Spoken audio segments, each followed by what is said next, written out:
નમસ્કાર મિત્રો, ફરી એક વખત વિડિયો લેક્ચરમાં આપ બધા જ વિદ્યાર્થી મિત્રોનું હાર્દિક સ્વાગત છે। સંબંધ અને વિધેયની વાત સુંદર રીતે આગળ વધી રહી છે અને ઘણા બધા પ્રશ્નો આપણે સોલ્વ કરેલા છે। ગઈકાલે હોમવર્કમાં આપેલા પ્રશ્નો પણ તમે સુંદર રીતે સોલ્વ કરેલા છે। That's very good news. Exercise 1.1 ચાલી રહી છે।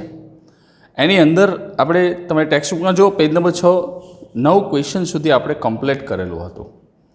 આજે 10મો પ્રશ્ન આવ્યા। સ્વવાચક સંમિત પરંપરિતની વાતોની સંપૂર્ણ માહિતી આપણી પાસે છે, બરાબર છે, અને એ વાતને જ આપણે આગળ વધારવાની છે, કારણ કે એક્સરસાઇઝ હજી ઘણી બધી મોટી છે, આપણે હજી ઘણા બધા ક્વેશ્ચન બાકી છે। સૌથી પહેલાં 10મો પ્રશ્ન તમારી ટેક્સ્ટબુકમાં જો, જે એમાં 1 2 3 4 અને 5 પ્રશ્નો છે।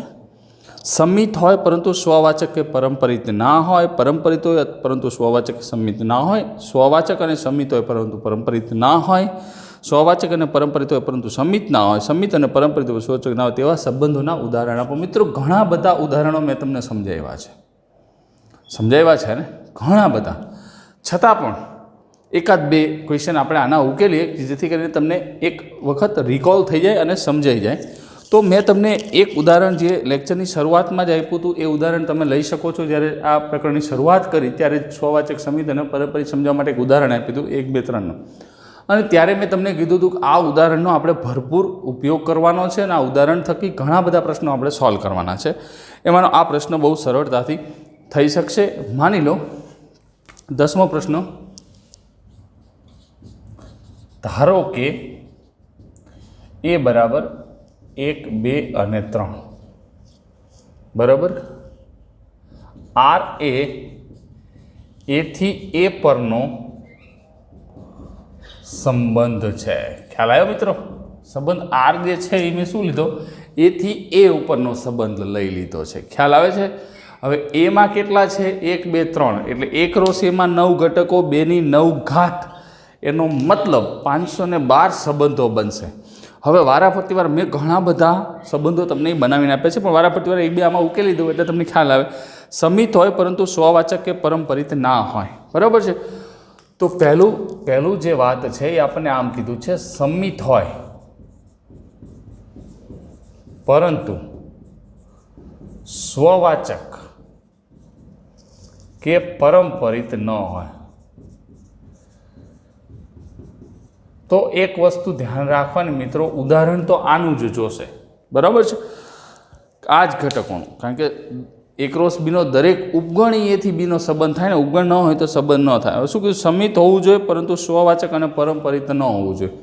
તો સંમિત હોવું જોઈએ એટલે માનો કે 1 2 લખવું તો 2 1 મારે લખવું જ પડે। તો અહીંયા સંમિત હોવાની વાત થઈ ગઈ। જો 1 2 છે, 2 1 છે, 2 1 છે 2, પરંતુ સ્વવાચક 1 1 નથી, 2 2 નથી, 3 3, સ્વવાચક નથી। કદાચ 1 1 ને 2 2 લખી નાખું તો કંઈ પ્રશ્ન નથી, પણ હારે પરંપરિત ન હોય તો હવે અહીંયા આ ઘટક પરંપરિત નથી થતો। જો 1 2 2 1 સંમિત થઈ ગયો, સ્વવાચક કેમ નથી? તો કે 1 1 2 2 3 3 નથી। પરંપરિત કેમ નથી? જો પ્રશ્ન સાચો બન્યો 1 2 2 1, તો 1 1 હોવું જોઈએ। આનું થઈ ગયું ઉદાહરણ। આવી રીતે જ આપણે ઉદાહરણ આપવા, અંદર એક્સપ્લેનેશન, અંદર લખાણ કરવાની જરૂર નથી, તમને સમજાઈ જવું જોઈએ। પરંપરિત હોય પરંતુ સ્વવાચક કે સંમિત ના હોય, પરંપરિત હોય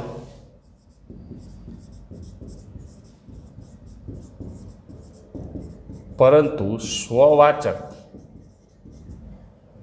કે સંમિત ન હોય। તો મિત્રો આમાં તો પુષ્કળ ઉદાહરણ બને। સ્વવાચક કે કોઈ પણ એક જોડ લઈ લેવાનું, માની લો કે 1 2 લઈ લીધી, વાત પૂરી થઈ ગઈ, આવી ગયું ઉદાહરણ, પૂરું થઈ ગયું। કારણ શું કામ? કે પરંપરિતમાં મેં તમને શીખવાડ્યું કન્ડિશન સાચી ન બને, પ્રશ્ન પી બનવો જોઈએ ને, પી બને તો આગળ વહીવટ થાય। કંઈ 1 2 લઈ લો, જો સ્વવાચક શું કામ નથી? 1 1 2 2 3 3 નથી। સંમિત શું કામ નથી? 1 2 છે પરંતુ 2 1 નથી। પરંપરિત છે તો કે પરંપરિતની શરત શું? જો આમ હોય, આમ હોવું તો જોઈએ ને, જો આપી તો એસી, પણ આવું બનતું જ નથી, એટલે પરંપરિત છે આ, બરાબર છે। આ સિવાય બીજા ઘણા બધા ઉદાહરણ પણ તમે લઈ શકો છો, બરાબર। પણ આ સરળતાથી ઉદાહરણ મળી જતું હોય તો આપણે નવું કોઈ વસ્તુ ગોતવાની જરૂર નથી। સિમ્પલ, જેટલો ક્વેશ્ચન સિમ્પલ સોલ્યુશન હોય એટલો જ તમને ઝડપથી ગણતરી કરવાની મજા આવે અને ઝડપથી ઉકેલ લાવી શકો, એટલી જ તમને મજા આવી જાય. બરાબર. તો આવી રીતે બાકીના જે ક્વેશ્ચન છે 3, 4 અને 5 વાચક અને સંમિત હોય પરંતુ પરસ્પર જેવા તમે ઉદાહરણ ગોતી શકો છો. તો એ હોમવર્કમાં કરી નાખશું. હવે વાત કરીએ 11મો પ્રશ્ન, ક્વેશ્ચન નંબર 11. આ બાકીનો જે છે એ હોમવર્કમાં ઉદાહરણ આપી દઈશું. 11મો પ્રશ્ન શું છે? બહુ શાંતિથી સાબિત કરો કે સમતલમાં આવેલા બિંદુઓના ગણ એ પર વ્યાખ્યાયિત સંબંધ. ટેક્સ્ટબુકમાં ધ્યાન આપશું, બહુ મોટા મોટા પ્રશ્નો હોય એટલે ટેક્સ્ટબુક સામે રાખવી પડે અને સમજવી પડે. સમતલમાં આવેલા બિંદુઓનો ગણ એ પર એ બરાબર સમતલમાં આવેલા બિંદુઓનો ગણ. સમતલમાં જેટલા બિંદુઓ આવ્યા હોય એ બધાનો ગણ એ છે.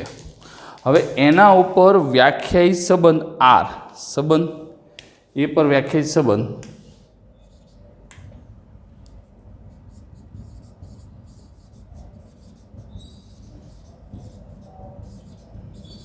આર આવી રીતે છે મિત્રો, બહુ ધ્યાનથી સમજશું. પી અને ક્યુ, પી અને ક્યુ આ બે બિંદુઓ છે. શું કીધું? ઉગમ બિંદુથી બિંદુ પીનું અંતર અને ઉગમ બિંદુથી બિંદુ ક્યુનું અંતર જેટલું છે. બરાબર. ઉગમ બિંદુથી બિંદુ પીનું અંતર અને ઉગમ બિંદુથી બિંદુ ક્યુનું અંતર જેટલું જ છે. ઉગમ બિંદુથી બિંદુ પીનું અંતર અને ઉગમ બિંદુથી બિંદુ ક્યુનું અંતર સમાન છે, જેટલું છે ને આપણે ગુજરાતી શબ્દમાં ફેરવી શકીએ. આવી રીતે સંબંધ એક વ્યાખ્યાયિત આપ્યો છે. બરાબર છે. તમારે શું કરવાનું હોય તો સામ્ય સંબંધ છે. પછી બીજો પ્રશ્ન છે, સાબિત કરો કે ઉગમ બિંદુ સિવાયના બિંદુ પી સાથે સંબંધ આર ધરાવતા બધા જ બિંદુઓ ગણ પીમાંથી પસાર થતું અને ઉગમ બિંદુ કેન્દ્રવાળું વર્તુળ છે. એ પછી કરીએ. પહેલાં આને સામ્ય સંબંધ બતાવી દઈએ. તો મિત્રો આ જે છે ને, આને જો તમારે સમજી વિચારીને લખવું હોય તો હું એક વસ્તુ એ કહી શકાય કે ઉગમ બિંદુથી બિંદુ પીનું અંતર એટલે ડિસ્ટન્સ ઓફ ઓ ટુ પી, અથવા તો ઓપી આપણે ઉગમ બિંદુથી પીનું અંતર લખીએ છીએ તો આવું લખી શકાય ને આને. એટલે કે આર બરાબર કઈ જોડ પી ક્યુ, અંદર પી અને ક્યુ બિંદુ ક્યારે આવશે?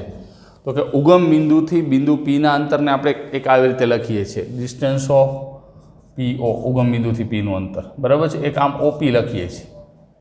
ખ્યાલ છે ને? આપણે ઉગમ બિંદુથી કોઈ પણ અંતર લેવું હોય તો ઓપી બરાબર ઓ ક્યુ, અંતર છે એટલે ધન હશે.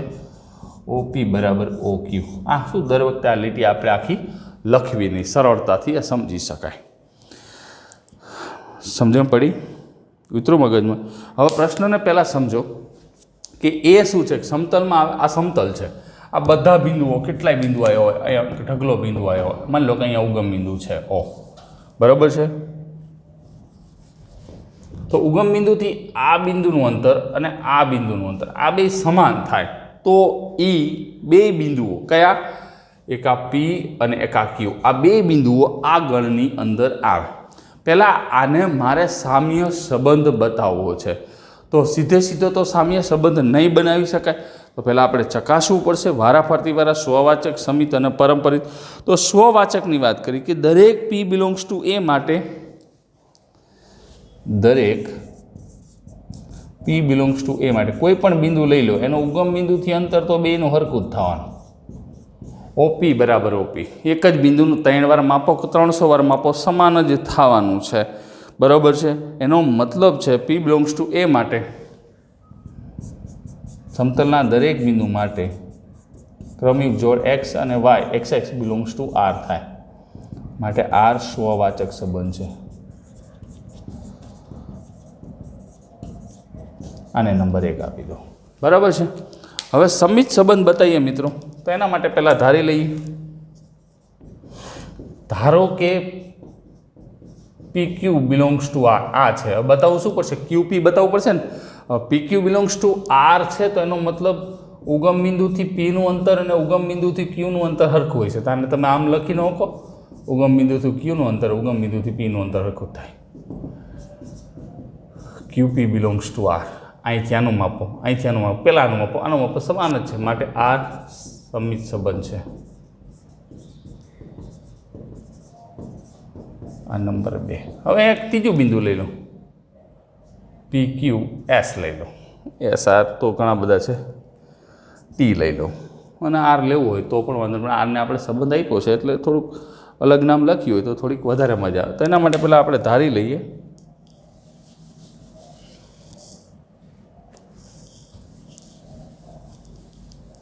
કે ધારવું જ પડશે. બે જોડ પ્રશ્ન સાચો કરવો પડશે ને, એ તો પ્રશ્ન કન્ડિશન સાચી પહેલાં સેટ કરવી પડશે. ધારો કે PQ બિલોંગ્સ ટુ આર અને Q ગમે તે બિંદુ લઈ લો, QS બિલોંગ્સ ટુ આર, બરાબર. QT લઈ લો, S પણ આપણે સંબંધ તરીકે QT બિલોંગ્સ ટુ આર. તો આ બે બિંદુઓ સમાન છે. એનો મતલબ શું થયું? PQ આ બે જોડ લીધી. હવે મારે જો આ પરંપરા થશે તો PT બિલોંગ્સ ટુ આર બતાવવું પડશે ને. શું બતાવવું પડશે? PT belongs to R.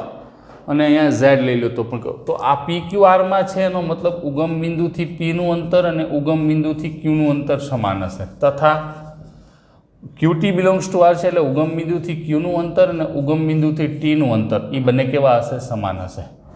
તો જો આ શરતને તમે વિચારો, ઉગમ બિંદુથી Pનું અંતર, ઉગમ બિંદુથી Qનું અંતર બે સમાન છે, Qનું Tનું અંતર સમાન છે. તેનો મતલબ શું થયો? ઉગમ બિંદુથી Pનું અંતર અને ઉગમ બિંદુથી Tનું અંતર સમાન થાય.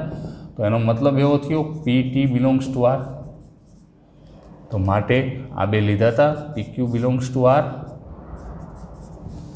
QT belongs to R, implies આપણે મેળવી લીધું PT belongs to R. R પરંપરિત સંબંધ છે. નંબર 3. તો 1, 2 અને 3 પરથી આપણે એવું સ્પષ્ટ કહી શકાય કે આર એ સામ્ય સંબંધ છે.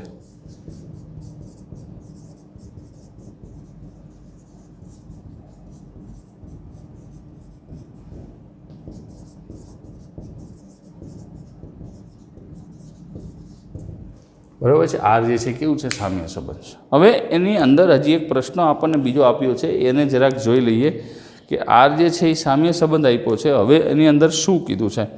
તો કે જો ટેક્સ્ટબુકમાં શાંતિથી સમજો. હવે તમને એવું કીધું છે, 11મો પ્રશ્ન, સાબિત કરો કે, બહુ ધ્યાનથી આ વાતને સમજાવવાનું છે, સામ્ય વર્ગો તરફ આપણે જઈ રહ્યા છીએ. ઉગમ બિંદુ સિવાયના બિંદુ P સાથે સંબંધ આર ધરાવતા, ઉગમ બિંદુ P છે એ સિવાયના બિંદુ P, હો, આર નહીં, લે આ P. ઓકે, બે વખત આર લખાઈ ગયું, આર લખવાનું નતો. ઉગમ બિંદુ સિવાયના બિંદુ P સાથે સંબંધ આર ધરાવતા બધા જ બિંદુઓનો ગણ એ Pમાંથી પસાર થતું અને ઉગમ બિંદુ કેન્દ્રવાળું વર્તુળ છે. હવે મિત્રો આ ઉગમ બિંદુ અહીંયા O લઈ લીધું છે, એ સિવાયના બિંદુ P માટે. સમતલમાં ઘણા બધા બિંદુઓ છે, સમજો શાંતિથી. ઉગમ બિંદુ સિવાયના બિંદુ P સાથે સંબંધ આર ધરાવતા, એટલે આ અહીંયા બિંદુઓ તો ઘણા બધા છે, બરાબર છે.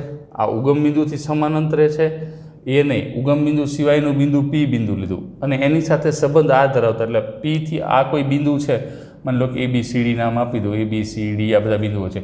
તો Pથી Aનું અંતર, Pથી Cનું અંતર સમાન છે, Pથી Dનું અંતર, B અને જુદું અંતર છે, એટલે એ નથી લેતો, બરાબર. તો જો ઉગમ બિંદુ સિવાયના બિંદુ P સાથે સંબંધ આર ધરાવતા, એટલે બધા આ જે અંતર સરખું એવી બધા જ બિંદુઓનો ગણ એ Pમાંથી પસાર થતું અને ઉગમ બિંદુ કેન્દ્રવાળું વર્તુળ છે. Pમાંથી પસાર થાય અને ઉગમ બિંદુ કેન્દ્રવાળું વર્તુળ છે. તો શાંતિથી એને સમજીએ. હવે માની લો, ધારો કે OP બરાબર X, ઉગમ બિંદુથી Pનું અંતર X છે. બહુ ધ્યાનથી સમજશું. OP બરાબર X. તો Q બિલોંગ્સ ટુ A માટે હવે કોઈ એક બિંદુ લઈ લઉં, Q બિલોંગ્સ ટુ A. તો એના માટે Q બિલોંગ્સ ટુ A માટે Q અને Pનો સંબંધ, Q અને Pનો સંબંધ આરમાં છે. આવું વિચારીએ. ઉગમ બિંદુથી Pનું અંતર X છે, Q બિલોંગ્સ ટુ A માટે QP બિલોંગ્સ ટુ R આપણે આવું લીધું છે. તો QP બિલોંગ્સ ટુ R થયું, તો એ સંબંધ આરમાં, એટલે ઉગમ બિંદુથી ક્યુનું અંતર અને ઉગમ બિંદુથી પીનું અંતર સમાન થશે, એટલે આમ થયું ને, માટે આમ ઉગમ આ QP બિલોંગ્સ ટુ આર લખ્યું છે આપણે, તો એનો મતલબ શું થશે મિત્રો? ક્યુ બિલોંગ્સ ટુ એ માટે ઉગમ બિંદુથી ક્યુનું અંતર અને ઉગમ બિંદુથી પીનું અંતર સમાન થશે, રાઈટ? તો ઉગમ બિંદુથી ક્યુનું અંતર કેવું છે? તો કે ઉગમ બિંદુથી પી જેટલું જ છે, તો એ કયું છે? એક્સ છે. જો એક્સ છે ને, ઉગમ બિંદુથી અંતર એક્સ ધારેલું છે, જે ઉગમ બિંદુ કેન્દ્ર અને એક્સ ત્રિજ્યાવાળું વર્તુળ છે. જે ઉગમ બિંદુ કેન્દ્ર અને એક્સ ત્રિજ્યાવાળું વર્તુળ છે, બરાબર? ઉગમ બિંદુ કેન્દ્ર અને એક્સ ત્રિજ્યાવાળું વર્તુળ તમારી પાસે છે. જો ટેક્સ્ટબુકમાં એ જ પ્રશ્ન આપ્યો હતો, એનો મતલબ વળી OP બરાબર એક્સ હોવાથી આ વર્તુળ પીમાંથી જ પસાર થાય, કારણ કે પીમાંથી જ પસાર થાય ને એનું અંતર વળી OP બરાબર એક્સ છે.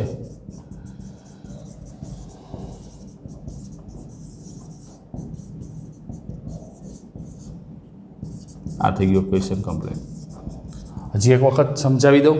જો કે તમને શું કીધું છે કે સાબિત કરો કે ઉગમ બિંદુ સિવાયના કોઈ પણ બિંદુ પી સાથે સંબંધ આર ધરાવતા, ઉગમ બિંદુ સિવાયના કોઈ પણ બિંદુ પી લઈ લીધો, તો એનું અંતર પી, ઉગમ બિંદુ સિવાયના કોઈ પણ બિંદુ લેવાનો પી, એની સાથે સંબંધ આર ધરાવતા બધા જ બિંદુઓનો ગણ.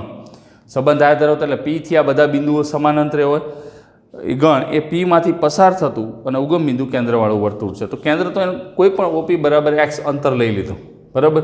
તો ક્યુ અને પી કોઈ પણ એનું બિંદુ લઈ લીધું, અહીંયા પી લીધું, અહીંયા ક્યુ લઈ લીધું. આ QP બરાબર કેટલું થાય? OP બરાબર એક્સ થયું, તો QP બરાબર એક્સ થશે.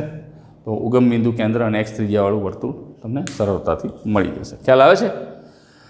એટલે બહુ ચિંતાનું કોઈ કારણ નથી, કારણ કે પ્રશ્ન જે છે એ બહુ સરળતાથી તમે સમજી શકો છો. પણ એક વસ્તુ ધ્યાન રાખવાનું કે આપણને અહીંયા શબ્દોની મગજમારી જ્યારે આપી હોય ત્યારે શબ્દ આપણને ક્લિયરલી સમજાઈ જવા જોઈએ. કારણ કે રકમમાં સાબિત કરો કે ઉગમ બિંદુ સિવાયના બિંદુ પી, એટલે ઉગમ બિંદુ લેવાનું નથી, સિવાયના બિંદુ પી સાથે સંબંધ આર ધરાવતા, સંબંધ આર ધરાવતા એટલે ઉગમ બિંદુથી એનું અંતર સમાન હોવું જોઈએ.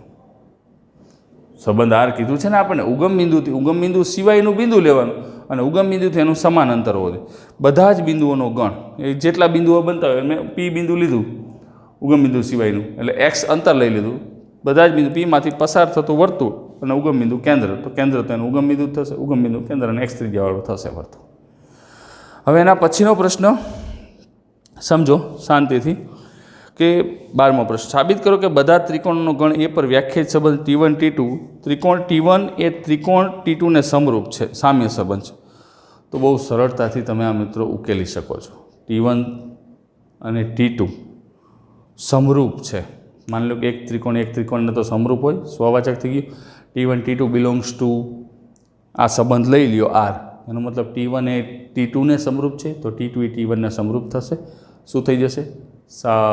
સમિત સંબંધ થઈ જશે. પરંપરિતમાં ત્યાંને જેમ T1 T2 T2 T3 લઈ લો, એટલે એ T1 T2 ને સમરૂપ, T2 T3 ને સમરૂપ, તો ઓબ્વિયસલી T1 અને T3 સમરૂપ થાય, માટે પરંપરિત થાય.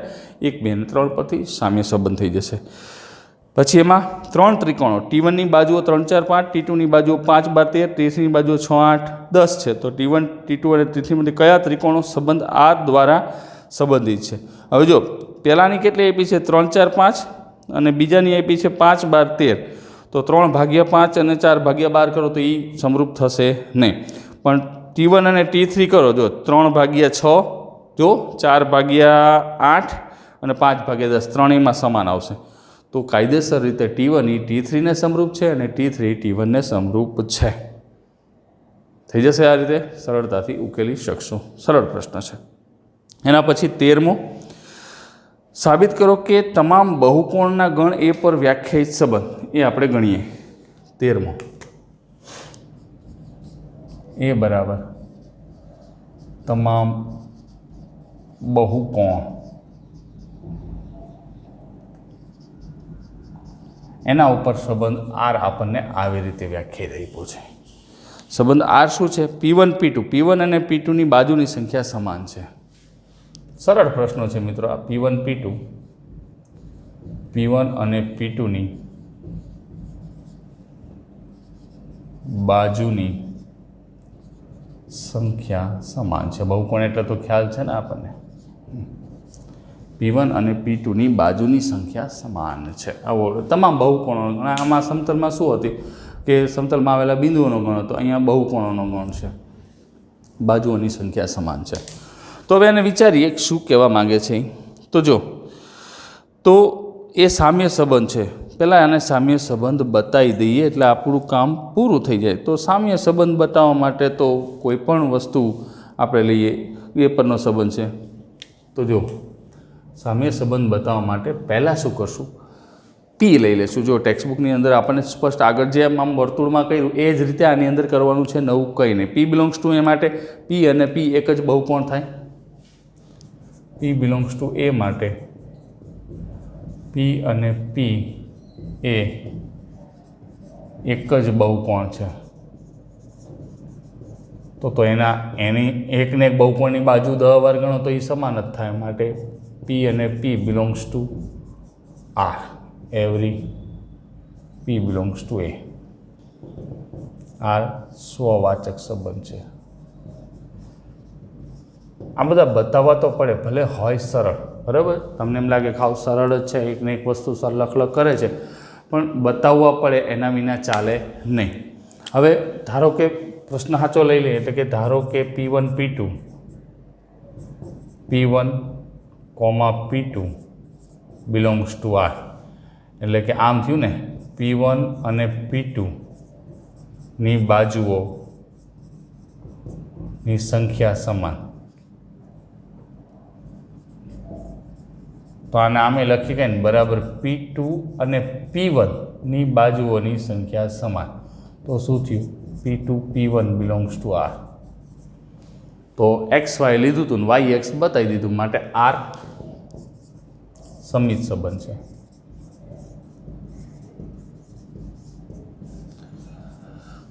પરંપરિત બતાવી દઈ, તો પરંપરિતમાં પેલા ધારી લે શરત, ધારો કે P1 P2 belongs to R અને P2 P3 belongs to R, આમ ધારી લીધું। તો આનો મતલબ P1 અને P2 ની બાજુની સંખ્યા, P1 અને P2 ની બાજુની સંખ્યા તથા અહીંયા શું થયું, P2 ખ્યાલ આવે છે ને, P2 અને P3 ની બાજુની સંખ્યા સમાન છે। તો P1 P2 ની હરખી હોય, P2 P3 ની હરખી હોય, તો P1 અને P3 ની સમાન જ થાય।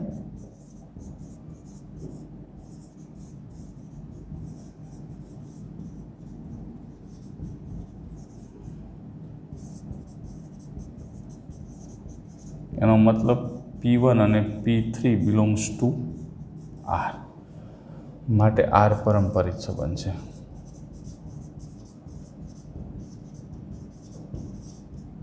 આ નંબર 3। તો 1, 2 અને 3 ઉપરથી કહી શકાય કે આ સામ્ય સંબંધ, સામ્ય સંબંધ હોય ને તો જ આ બધા સામ્ય વર્ગોની વાત નીકળે હો।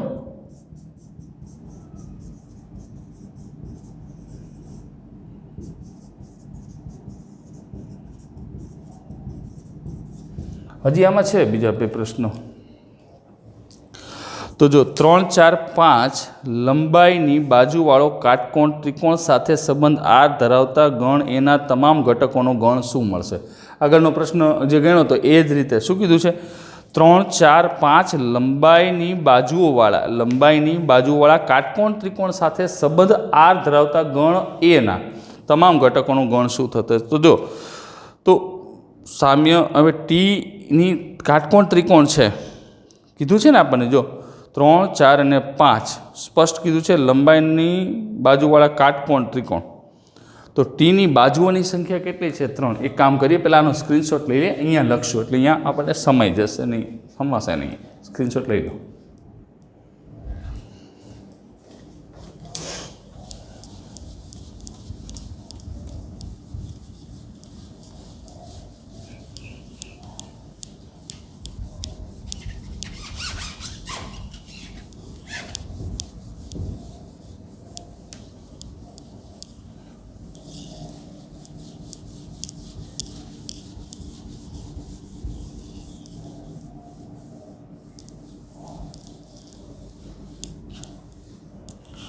તો જો સમજો, હવે અહીંયા રકમની અંદર તમને કીધું હતું કે બાજુઓની સંખ્યા સમાન છે, બહુકોણ એમાંથી સામ્ય સંબંધ બતાવવાનો હતો, એ વાત પૂરી થઈ ગઈ. 3, 4, 5 લંબાઈની બાજુવાળો કાટકોણ ત્રિકોણ. તો એનો મતલબ એક વસ્તુ ક્લિયર થઈ ગઈ કે ટીની બાજુઓની સંખ્યા 3 છે.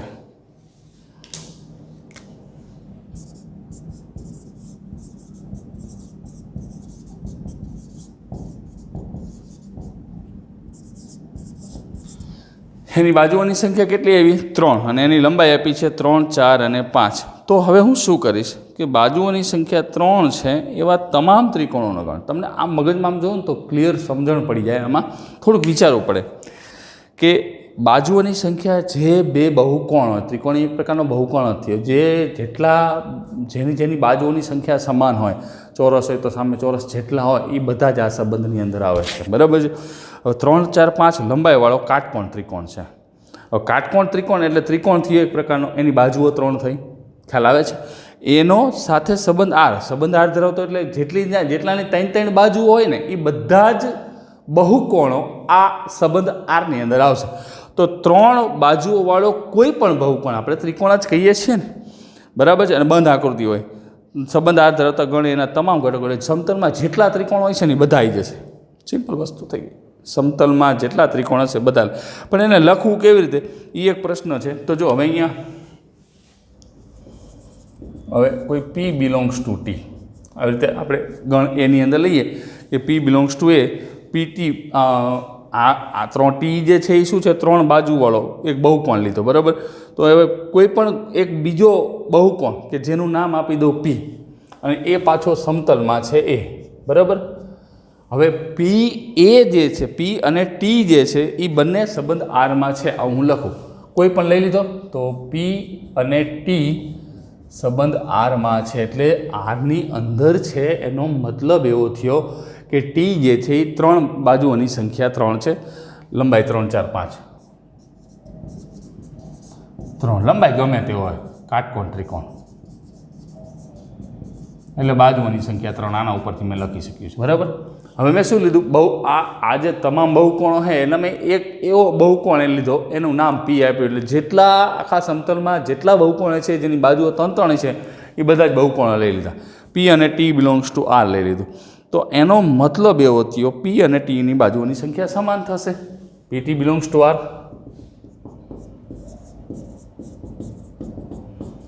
P અને તો જ અંદર આવશે ને, P અને Tની બાજુઓની સંખ્યા સમાન. તો જો અહીંયા Tની બાજુઓની સંખ્યા કેટલી છે? 3. ઇમ્પ્લાઇઝ P બિલોંગ્સ Tની બાજુની સંખ્યા 3 છે, માટે Pની બાજુની સંખ્યા 3 થાય બાજુઓની.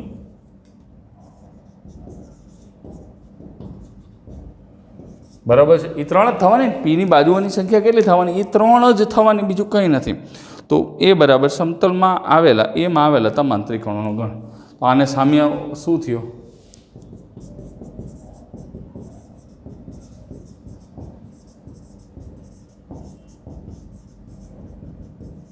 ખબર પડી હવે તમને?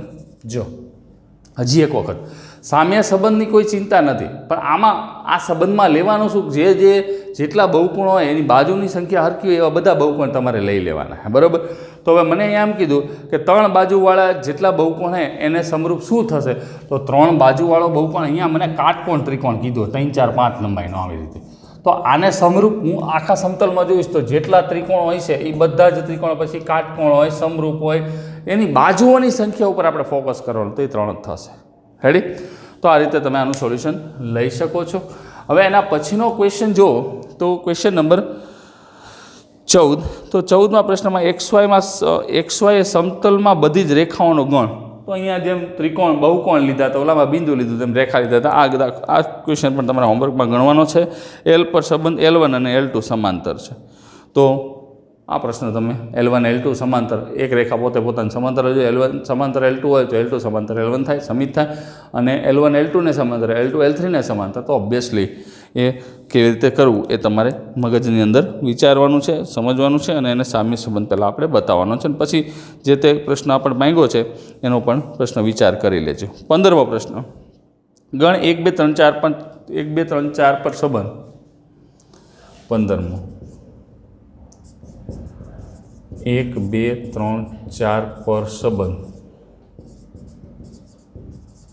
આર બરાબર, આપણને ટેક્સ્ટબુકમાં ધ્યાન રાખશું, આપણને સંબંધ કેવી રીતે આપ્યો છે આર બરાબર, તો કે આ રીતે આપ્યો છે 1 2 2 2 1 1, ધ્યાનથી લખો ને કંઈ રહી ન જવી જોઈએ.